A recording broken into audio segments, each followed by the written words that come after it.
नमस्कार, मैं हूं प्रकाश श्रीवास्तव। हमारे खास कार्यक्रम पूरा सच में आपका स्वागत है। और खबरों की दुनिया में पूरा सच बहुत जरूरी होता है, क्योंकि झूठ से भी खतरनाक होता है अधूरा सच, और उसी तरह खतरनाक होती है अधूरी खबर। इसलिए हर खबर का पूरा सच हम आपको बताएंगे, वो भी तथ्यों, तर्कों और सबूतों के साथ। तो आइए बिना देर किए देखते हैं पूरा सच।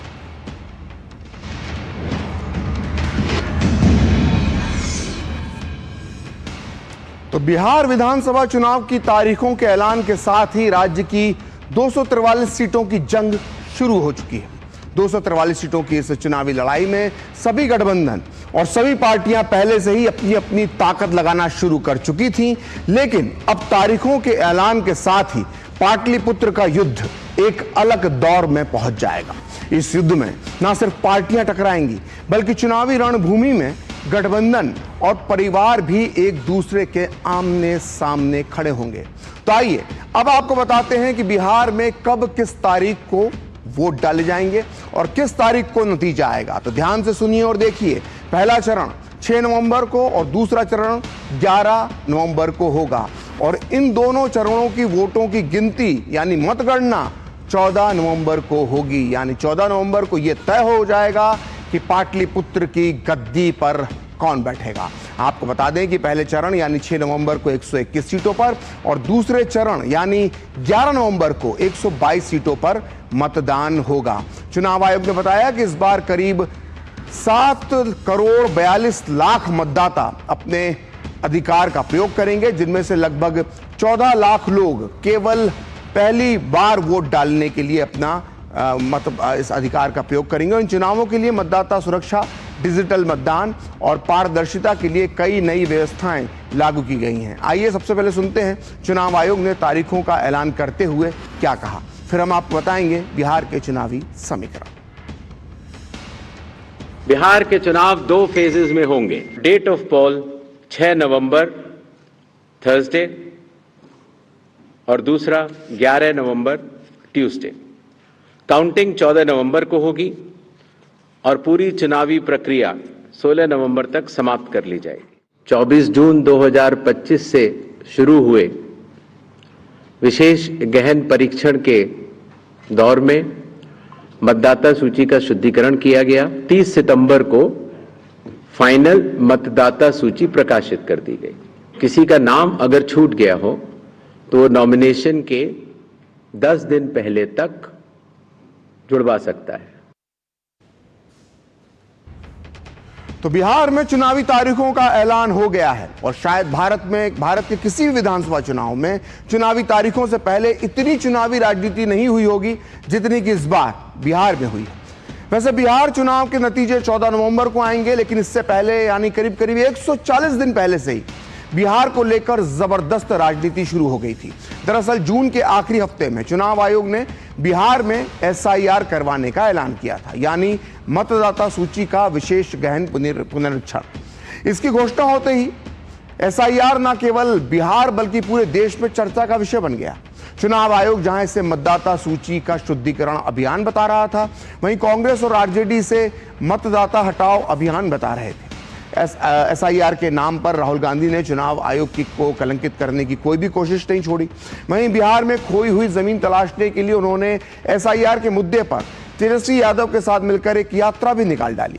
कुल मिलाकर SIR पर खूब असमंजस पैदा करने की कोशिश की गई, लेकिन जब फाइनल वोटर लिस्ट सामने आई तो विपक्ष के करीब विपक्ष जो था, जो लगातार आरोप लगा रहा था, उसने करीब चुप्पी साध ली। छुटपुट बयानबाजी हुई उसके बाद। असल में बिहार SIR की जो फाइनल लिस्ट के आंकड़े हैं वो कुछ इस तरह से हैं। देखिए, 30 सितंबर को जारी जो लिस्ट के मुताबिक बिहार में करीब 69,29,000 वोटर्स के नाम काटे गए।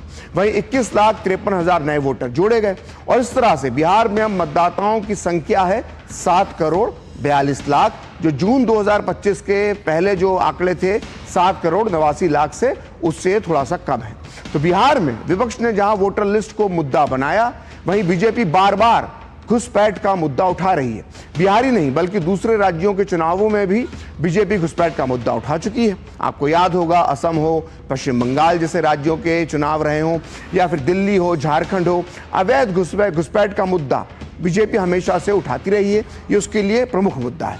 अब बिहार के सीमांचल इलाके में घुसपैठ का मसला जोर पकड़ता जा रहा है और यहाँ के लोग भी मानते हैं कि घुसपैठ का खतरा ना सिर्फ सुरक्षा के लिए बल्कि रोजगार और संसाधनों के लिए भी चुनौती है।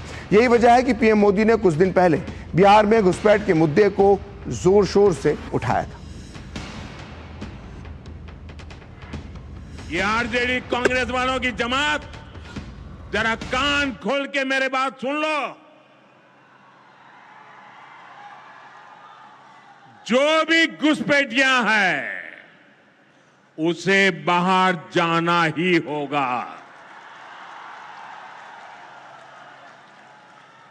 घुसपैठ पर ताला लगाना एनडीए की पक्की जिम्मेदारी है। जो नेता बचाव में खड़े हैं, जो घुसपैठियों को बचाने के लिए मैदान में आ जाए, मैं जरा उनको चुनौती देता हूं। आप घुसपैठियों को बचाने में चाहे जितना जोर लगा लें, आप घुसपैठियों को हटाने के संकल्प पर काम करते रहेंगे। जो लोग घुसपैठियों की ढाल बनते हैं वो सुन ले, भारत में भारत का कानून चलेगा, घुसपैठियों की मनमानी नहीं चलेगी।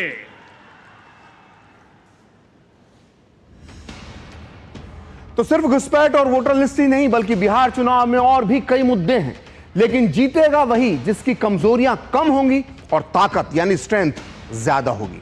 तो आइए बिहार के महारथी गठबंधनों की ताकत और कमजोरी का आकलन करते हैं सिलसिलेवार तरीके से। सबसे पहले सत्तारूढ़ एनडीए की बात करते हैं, जो बिहार में डबल इंजन की सरकार चला रहा है। यहां एनडीए को केंद्र सरकार की योजनाओं और पीएम मोदी की लोकप्रियता का लाभ मिल सकता है।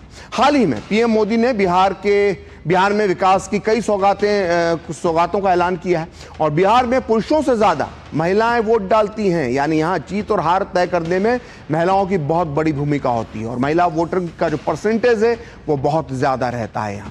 और एनडीए के लिए अच्छी बात यह है कि पीएम मोदी अपनी योजनाओं और सीएम नीतीश कुमार शराबबंदी जैसे अपने फैसलों की वजह से पूरे बिहार की महिलाओं में अच्छे खासे लोकप्रिय हैं। पिछले कुछ सालों में बीजेपी ने महिलाओं के जो वोट बैंक को काफी मजबूत किया अपनी योजनाओं से, और वहीं नीतीश कुमार की सामाजिक न्याय और सुशासन बाबू की छवि बहुत मजबूत है। नीतीश ने बिहार की कई जातियों पर अपना प्रभाव स्थापित किया है और मिस्टर क्लीन की छवि भी उन्हें बहुत लाभ पहुंचाती है। और एनडीए के नेताओं का दावा है कि उनकी सरकार ने राज्य में जो विकास किया है उसका फायदा उन्हें मिलेगा और वो बड़ी जीत हासिल करेंगे। जनता के बीच में काम के आधार पर, बिहार के विकास पर जनता के बीच में एनडीए चुनाव में जाएगा। पूर्ण रूप से हम लोग तैयार हैं। जनता के बीच में चुनाव में हम लोग अपने काम पर जा रहे हैं, तो काम के आधार पर जाएंगे तो स्वाभाविक है जनता के बीच में तैयारी है। तो मैं समझता हूं कि ठीक है, इलेक्शन कमीशन का हम लोग तो सिंगल फेज में भी तैयार थे, 2 फेज हुआ है, अच्छा है। और इलेक्शन कमीशन ने और लोगों का भी बात सुना होगा और पॉलिटिकल पार्टी का, और उसके बाद 2 फेज में किया है। अभी बिहार में सड़क नहीं था, बिजली नहीं थी, तो पहले तो उस गड्ढे को भरा गया, अब इंडस्ट्री आ रहा है, बिजली अब 24/7 है, नदियों पर पुल का जाल है, चमचमाती हुई सड़क है, अमन चैन शांति है। पहले गुंडा राज था, अब सामाजिक समरसता का राज है। अगर बात महागठबंधन की करें तो इसमें आरजेडी, कांग्रेस और वामदल के अलावा मुकेश सहनी की पार्टी वीआईपी भी शामिल है। उनकी कोशिश सत्ता विरोधी लहर को भुनाने की है, लेकिन महागठबंधन के लिए सबसे बड़ी चुनौती उसका नेतृत्व, रणनीति और मुद्दों की स्पष्टता की कमी बन रहा है। तेजस्वी यादव भले युवा नेता हैं, लेकिन उनके नेतृत्व पर अभी भी भ्रम की स्थिति है, न केवल जनता में बल्कि सहयोगी दलों के बीच में भी। इसके अलावा महागठबंधन की सबसे बड़ी कमजोरी यह है कि अब तक वो जनता के सामने कोई ठोस एजेंडा या नैरेटिव पेश नहीं कर पाया है। बेरोजगारी, शिक्षा और स्वास्थ्य जैसे मुद्दों पर कोई स्पष्ट योजना नहीं दिख रही है, जिससे मतदाताओं को भरोसा कमजोर पड़ा है। और हालांकि इस बात से इनकार नहीं किया जा सकता कि मुस्लिम यादव यानी MY समीकरण या उसे वोट बैंक कहें, उसका मजबूत आधार महागठबंधन के साथ है। वहीं तेजस्वी यादव की युवा अपील का फायदा भी मिल सकता है, क्योंकि वो आक्रामक तरीके से रोजगार और पलायन के मुद्दे को उठा रहे हैं। लेकिन लालू परिवार का जो आंतरिक कलह है और जंगल राज और भ्रष्टाचार के जो पुराने आरोप हैं, वो RJD की बहुत पुरानी कमजोरी है। वहीं महागठबंधन की सबसे कमजोर कड़ी है कांग्रेस, क्योंकि इसका राज्य में ना तो कोई बड़ा चेहरा है, ना ही मजबूत संगठनात्मक ढांचा। और राहुल गांधी ने वोट चोरी का मुद्दा बनाकर राज्य में कांग्रेस का जनाधार बढ़ाने की कोशिश की है, लेकिन कांग्रेस पार्टी की डगर आसान नहीं है। पिछले बार कांग्रेस ने महागठबंधन से 70 सीटें जीती थी, लेकिन सिर्फ 19 सीटें ही जीत सकी थी। ऐसे में RJD कांग्रेस को ज्यादा सीट देने से बचना चाहती है, क्योंकि RJD का यह भी मानना है कि तेजस्वी यादव के सर से बिहार के CM का ताज पिछली बार कांग्रेस की वजह से ही दूर रह गया था। लेकिन कांग्रेस RJD पर ज्यादा और जीतने वाली सीटों के लिए दबाव बना रही है, ताकि वो इस बार जीत का जो स्ट्राइक रेट है उसे सुधार सके। लिहाजा इस बार ये देखना दिलचस्प होगा कि सीट बंटवारे पर आग के दरिया को कांग्रेस कैसे पार करती है। क्या उसकी सहमति 70 सीटों पर बनती है, या RJD उसे सिर्फ 30 या 35 सीटें देकर टरका देगी। तो महागठबंधन को सिर्फ कांग्रेस की कमजोरी से ही नहीं निपटना है, बल्कि लालू परिवार का अंतर्कलह जो है वो भी महागठबंधन के लिए बहुत बड़ा नुकसान पहुंचा सकती है। आपको याद होगा 15 मई 2013 को पटना के गांधी मैदान में लालू यादव ने अपने दोनों बेटों को राजनीति में लॉन्च किया था, लेकिन 12 साल बाद अब उनकी राहें अलग अलग हो गई हैं। लालू यादव के बड़े बेटे तेज प्रताप यादव ने RJD से निकाले जाने के बाद नई पार्टी जनशक्ति जनता दल बना चुके हैं वो। और सवाल यह है कि क्या तेज प्रताप अपनी बगावत से RJD को नुकसान पहुंचा पाएंगे, बड़ा सवाल है। हालांकि तेजस्वी की तरफ से तेज प्रताप के पास ना तो कोई जनाधार है उनकी तरह, और ना ही कोई संगठन है। ऐसे में सवाल यह है कि तेज प्रताप के नई पार्टी बनाने से तेजस्वी को कितना नुकसान होगा। तेज प्रताप लगातार अपनी छवि को लालू की तरह गढ़ने की कोशिश करते हैं। तेज प्रताप अपने पिता की स्टाइल में चुनावी प्रचार में जुट भी गए हैं, और माना जा रहा है कि वो यादव मुस्लिम बहुल सीटों पर कुछ उम्मीदवार भी उतार सकते हैं, जिससे सीधा मुकाबला तेजस्वी यानी RJD का ही होगा जिनका। क्योंकि 2020 के विधानसभा चुनाव में RJD 5000 से भी कम वोटों से 15 सीटें जीती थी। ऐसे में कम मार्जिन वाली, जी हां, कम मार्जिन वाली सीट पर तेज प्रताप अगर कुछ हजार वोट भी काट ले गए या जुटा लिए उन्होंने, तो खेल बदल सकता है। और इतना ही नहीं, तेज प्रताप की राह पर लालू यादव को किडनी देने वाली उनकी बेटी रोहिणी आचार्य भी चल सकती हैं। वो बहुत नाराज हैं यादव परिवार से, खासकर तेजस्वी की मनमाने फैसलों से रोहिणी बहुत आहत हैं। तो लालू यादव का जो परिवार है उसमें जो फूट पड़ी है, उससे न सिर्फ RJD को सीधा नुकसान है, बल्कि इससे तेजस्वी की छवि को भी धक्का लगेगा। तो आइए बात करते हैं उस शख्स की जिसे लोग पसंद करें या नापसंद करें, लेकिन उसकी बात जरूरत उसकी बात होती है, उसकी बात बार बार की जाती है, और उसका नाम है असद उद्दीन ओवैसी। भले ही ओवैसी साहब हैदराबाद के रहने वाले हैं, लेकिन बिहार चुनाव में एक बार फिर नजरें उन पर टिक गई हैं। आइए उनकी पार्टी के बारे में भी जान लेते हैं कि इस विधानसभा चुनाव में वो क्या गुल खिला सकती है। तो AIMIM का बिहार के सीमांचल इलाका है, वहां अच्छा खासा प्रभाव है। इस इलाके में किशनगंज आता है, अररिया, पूर्णिया और कटिहार आते हैं। ये इलाके मुस्लिम वोट बैंक का गढ़ माने जाते हैं, और यही वजह है कि पिछले 24 सीटें, उनमें से 5 सीटों पर पिछली बार 2020 में MIM इन 5 सीटों पर चुनाव जीती थी, लेकिन इसके 4 विधायकों ने बाद में जाकर पार्टी को छोड़ दिया और RJD का दामन थाम लिया था, जिसके बाद MIM के नेताओं की विश्वसनीयता पर सवाल उठने लगे थे।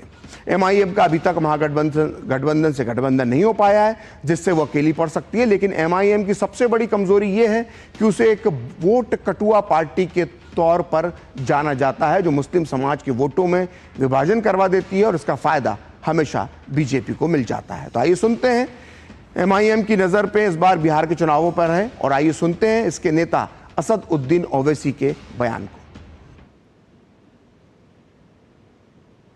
बिहार विधानसभा के कई असेंबली के इंतखाबात हो गए।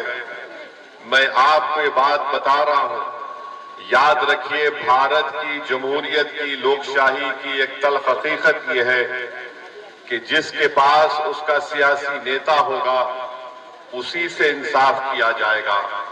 बल्कि उसी की कदर की जाएगी, उसी को मुकाम दिया जाएगा, उसी को उसका हक दिया जाएगा। अगर आप ये समझेंगे कि हम 19% बिहार में हैं और उसके बावजूद भी हमसे इंसाफ नहीं किया जाता, तो मेरे भाई मुझे एक सच्चाई को कहने दीजिए। ये तल्ख बात जरूर है, मगर सच्चाई ये है कि हम सिर्फ वोट डालने वाले बनकर रह गए, हम शहरी नहीं बन सके। तो एमआईएम की नजर एक बार फिर से बिहार के मुस्लिम वोटर्स पर है, लेकिन मुस्लिम वोट बैंक की सबसे ज्यादा जरूरत अगर किसी एक पार्टी को है तो वो है लालू प्रसाद यादव एंड पार्टी, क्योंकि पिछले 3.5 दशक से एमवाई समीकरण यानी मुस्लिम यादव गठजोड़ ने ही आरजेडी को जिंदा रखा हुआ है, या आरजेडी की ऑक्सीजन है। आइए अब आपको बिहार में मुस्लिम वोट बैंक का पूरा सच बताते हैं। बिहार में करीब 18% जो है मुस्लिम आबादी है और राज्य की 243 विधानसभा सीटों में से 47 सीटें ऐसी हैं जहां मुस्लिम वोटर एक बड़ा रोल निभाते हैं। बिहार की 11 विधानसभा सीटें ऐसी हैं जहां 40% से ज्यादा मुस्लिम मतदाता हैं। वहीं 7 सीटों पर 30 से 40% से ज्यादा मुस्लिम वोटर्स हैं और इसके अलावा 29 विधानसभा सीटें ऐसी हैं जहां पर 20 से 30% के बीच मुस्लिम वोटर्स हैं। इस तरह से मुस्लिम वोट बैंक बिहार में किसी भी पार्टी का खेल बनाने और बिगाड़ने की ताकत रखता है। 2020 के विधानसभा चुनाव में टोटल 19 मुस्लिम विधायक चुनकर आए थे, जिसमें से ओवैसी की पार्टी एमआईएम के 5 विधायक थे, लेकिन इनमें से 4 बाद में आरजेडी में चले गए, शामिल हो गए। और खैर अन्य पार्टियों के जीते मुस्लिम उम्मीदवारों की बात करें तो आरजेडी से 8, कांग्रेस से 4, भाकपा माले से 1 और बसपा से 1 मुस्लिम उम्मीदवार ने जीत दर्ज की थी। तो वैसे तो आजादी के बाद से ही बिहार में मुस्लिम वोटर लंबे समय तक कांग्रेस के साथ रहा, लेकिन 1990 के बाद ये वोट बैंक कांग्रेस से दूर चला गया।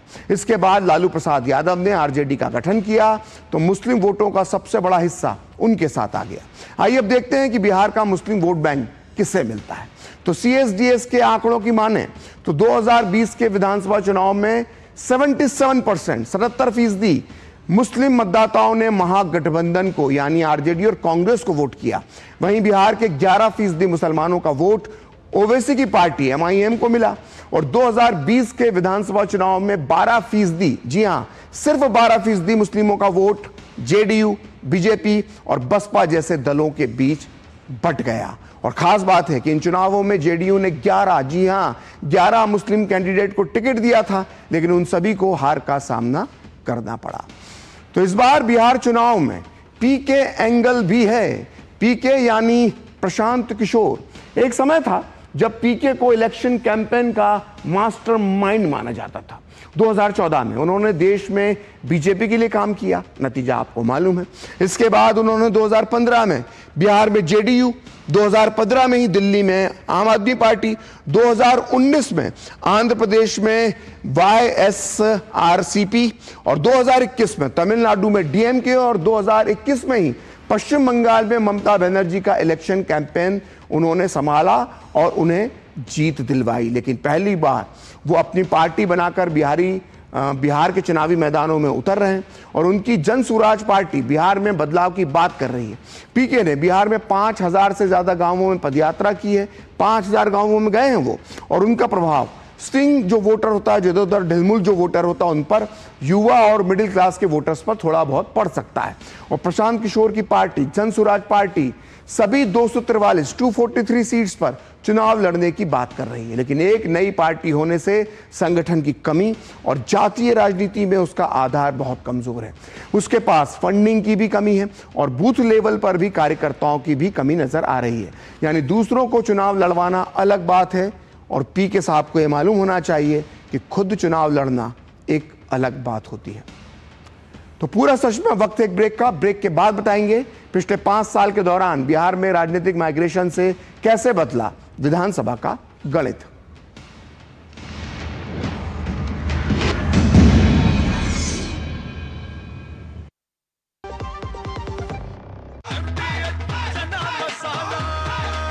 अब छोलिया हो या लोबिया, सफेद चने या काले चने, सब कुछ मजेदार बने। MDH मैं हूँ जी, आपका डाउनलोड किंग। जब भी तुम लोग अपने फोन में नवे नवे फीचर्स या कोई ऐप ढूंढ रहे होते ना, तब बीच में तुम लोगों को व्हाट्सएप पे एक लिंक भेज दूं फेक ऐप्स डाउनलोड करने का किर्राक पैकेज। लेकिन जैसे ही तुम लोग मेरा ऐप डाउनलोड मारते हैं, वैसे ही तुम्हारा पूरा फोन मेरे कब्जे में होता। क्यों यार, नवे फीचर्स होना नहीं होना। रुकिए, अगर कोई व्हाट्सएप पे एपीके फाइल का लिंक भेज रहा है, डाउनलोड करने से पहले पूरी जांच जरूर करें। व्हाट्सएप पर कोई भी लिंक खोलने से पहले कॉन्टैक्ट कार्ड वेरीफाई करें। फेक ऐप्स को रिपोर्ट करो cybercrime.gov.in पर। स्कैम से बचो, सेफ रहो। गोल्डी छोले मसाले, जहाँ जाए रिश्ते बनाए। गोल्डी लाए हैं फ्रेश लॉक टेक्नोलॉजी, जो रखे मसालों को हर समय फ्रेश।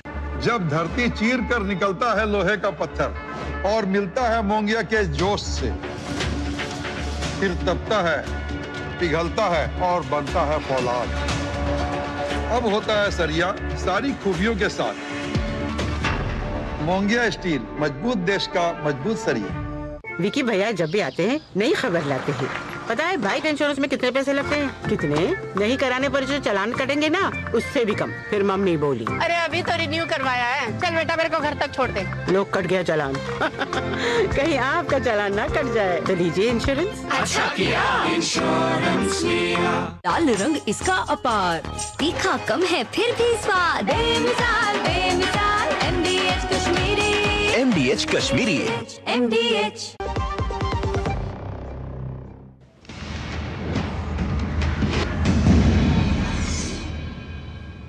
तो ब्रेक के बाद पूरा सच में आपका फिर से स्वागत है। तो महागठबंधन के सामने चाहे जितनी चुनौतियां हों, लेकिन तेजस्वी यादव समेत महागठबंधन नेताओं का कहना है कि इस बार बदलाव होगा। लेकिन कांग्रेस की चिंता सीट जो शेयरिंग है उसको लेकर ज्यादा है। आप भी सुनिए किसने क्या कहा। 14 नवंबर का जो तारीख होगा, यानी बिहार के लोग बदलाव चाहते हैं। बिहार के लोग जो हैं इस बार महागठबंधन की सरकार चाहते हैं।